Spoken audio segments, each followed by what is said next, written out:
أعوذ بالله من الشيطان الرجيم.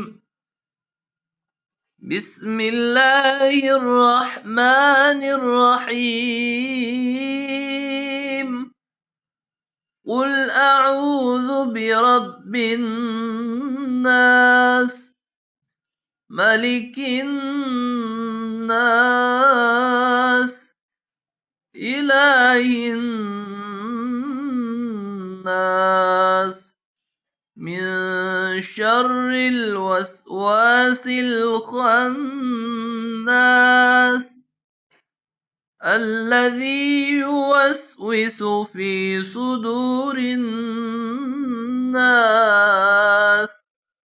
من الجنة والناس.